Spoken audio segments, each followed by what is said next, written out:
They worried that war, pestilence and famine were on the way.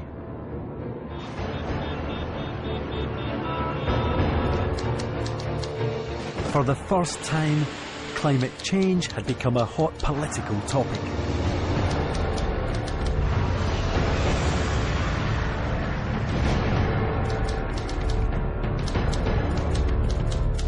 The letter warned the president he had to prepare not for global warming, but for the complete opposite, a new ice age.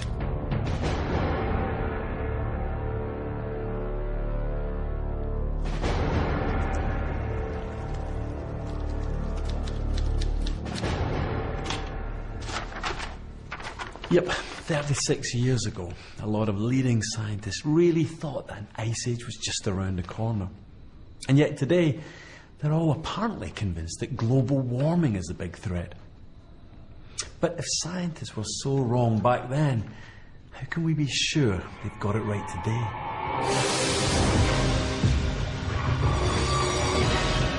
In this series, I'm going to explore some simple, big questions. How do we know the climate's warming up? Oh my God. How do we know humans are causing it? And how do we know what's going to happen next? No!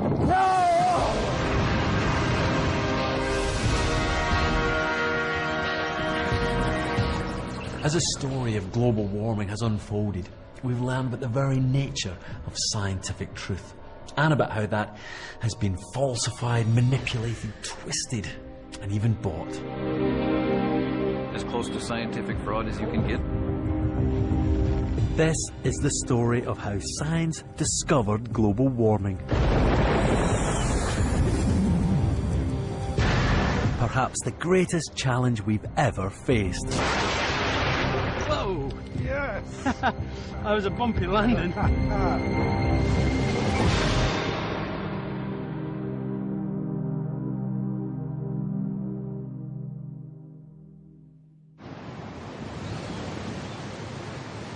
Oh, this is me, Ian Stewart, geologist and lecturer at Plymouth University. Oh, look.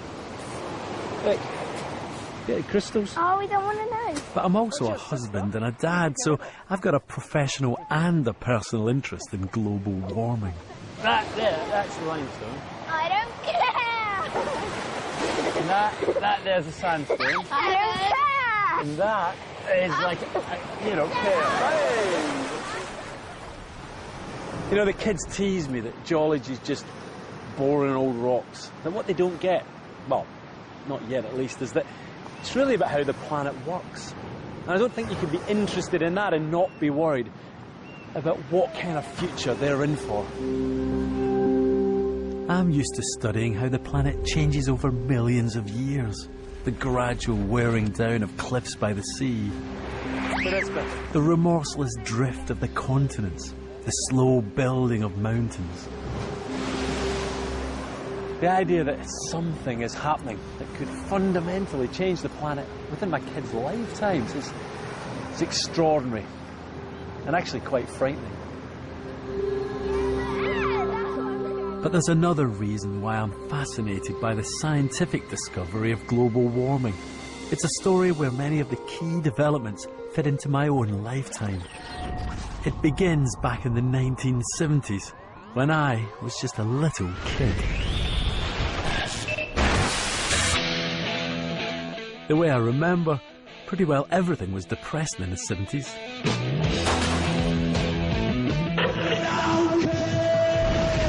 The haircuts were dodgy, the films were mostly disaster movies. And Britain was in a state of near anarchy. Everything was falling apart, including the planet.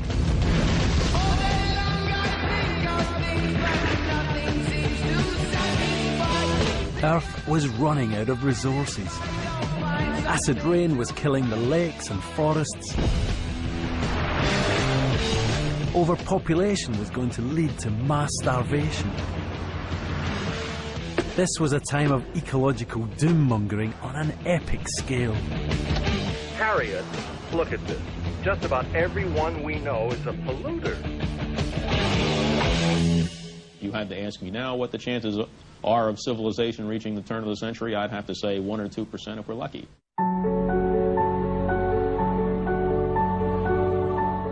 And there was one more scare story, the threat of a new ice age. In 1974, this major BBC documentary explored the conviction of some scientists that ice was on the march. Besides the risk of somewhat cooler weather in the decades ahead, there's the ever-present threat of a big freeze. We should be preparing ourselves for a long period of mainly colder seasons. Already, the Russians are building icebreakers as fast as they can. Will a new ice age claim our lands and bury our northern cities? Unless we learn otherwise, it will be prudent to suppose that the next ice age could begin to bite at any time. It didn't quite turn out like that, did it? I mean, the world didn't end. And you have to say that in the 1970s, the environmentalists were wide of the mark on quite a few counts. When it comes to the question of the next ice age, even the scientists got it wrong. But that doesn't mean to say that the science was bad.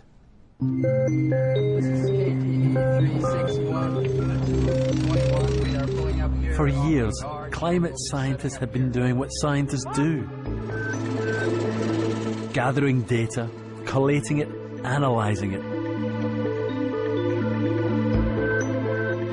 And they'd noticed something. The planet was cooling down. In the 1960s, Britain shivered as a succession of bitter winters followed one after another.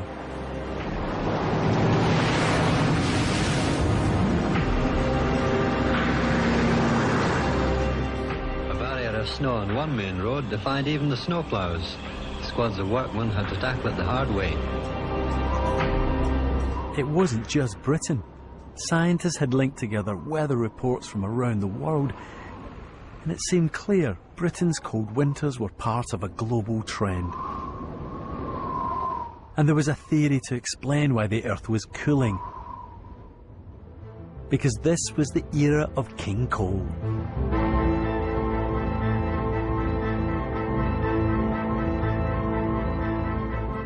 Throughout the 1950s and 60s, the world economy boomed.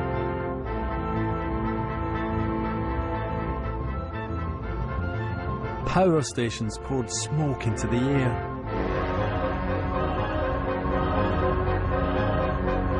And before global warming came along, burning fossil fuel was responsible for a very different climate scare story.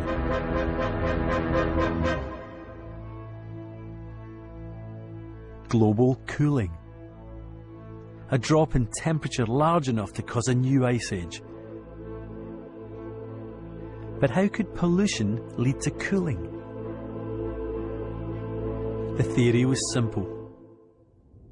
Smoke from power station chimneys formed a layer of sooty particles in the atmosphere.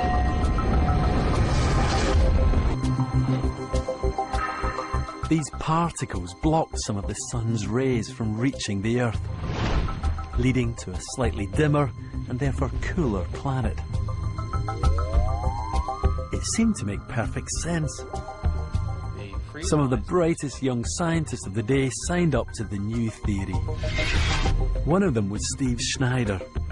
In a famous paper in 1971, he said that global temperatures could decrease by over 3 degrees. And he pointed out that if this happened, it could be enough to trigger a new ice age.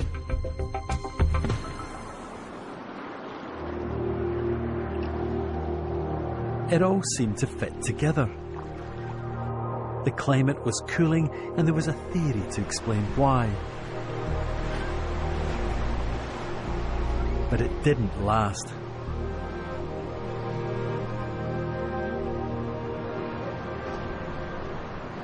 There's a saying in science along the lines of, there's nothing so sad as a beautiful theory destroyed by an ugly fact. And in 1976, along came an ugly fact. The summer of 1976 broke all records.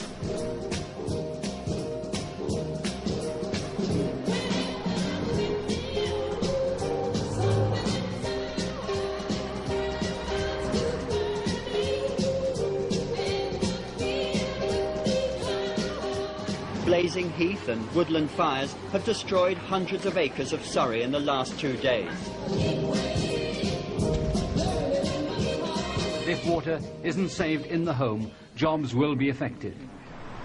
As it happens, I remember the summer of 1976 really well.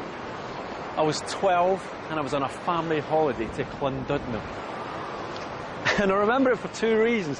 One was my brother got pooed on by a seagull. Still makes me chuckle, that. But the second was, it was just so damn hot. And not just here. Across the world, 30 years of cooling came to an abrupt end. The planet began to warm up. And as the warming trend strengthened, it became clear that the science behind the Ice Age theory was flawed. For the scientists who had been associated with the coming Ice Age, it was a chastening experience. Well, nobody likes to be wrong. But remember, I never said, I predict that we're going to induce an ice age. What I said was, under these assumptions, this is what you get. Other scientists say that could trigger an ice age. Keeling had a simple desire, to be outside, preferably in wild and beautiful places. It's not unlike the reason that I took up geology. The difference is that, unlike me, Keeling turned into a genuine scientific hero. As a kid, Keeling put together a lovingly crafted scrapbook of photographs from around the world that inspired him. Now, as a researcher, he looked for a way to combine his love of science with his love of the outdoors. And in the late 1950s, he found it. He would focus on a problem that scientists were just beginning to worry about: measuring the level of carbon dioxide in the atmosphere. Studying carbon dioxide levels in the atmosphere had little to commend itself to an ambitious young scientist. But Keeling didn't care. He got the chance to throw his sleeping bag into the back of the car and take off to all these amazing locations, all in the name of scientific research. So off he went, visiting all sorts of wonderful places, all in an apparently obscure quest to measure carbon dioxide levels in the atmosphere. It may not have attracted much attention at the time, but Keeling's project turned out to be one of the most important pieces of scientific research ever conducted.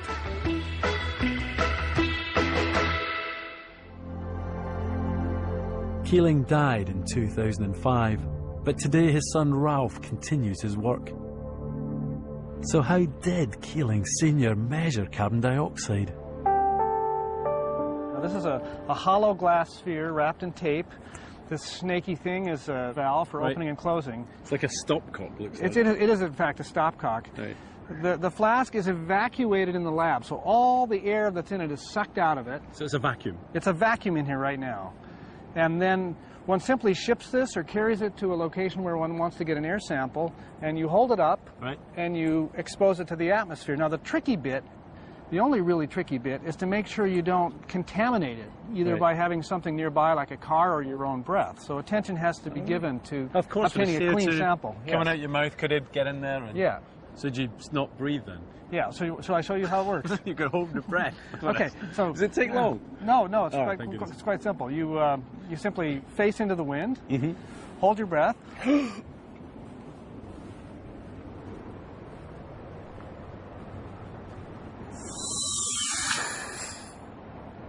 so there we have a sample. I heard it. I could tell it's full. Wow. Yeah. But it turned out that getting the sample of air was the easy bit. Much trickier was working out how much carbon dioxide was in the flask. Others had tried to do it before, but their figures differed wildly. The key to Keeling's success was his obsessive attention to detail. This was a man who kept logs of all his phone calls throughout his life. Even as a young boy, he kept a meticulous record of his watering rota in the family garden. Now he brought all his obsessive analytical zeal to the problem of how much carbon dioxide was inside his flasks of air. He abandoned the hills and moved into a lab. And rather magically, it turns out his equipment is still here. This is pretty much the exact apparatus that Keeling used to extract carbon dioxide and to measure its concentration in the atmosphere. It may look like a museum piece, but this works. In fact, all the modern instruments that measure carbon dioxide are calibrated or standardised with this.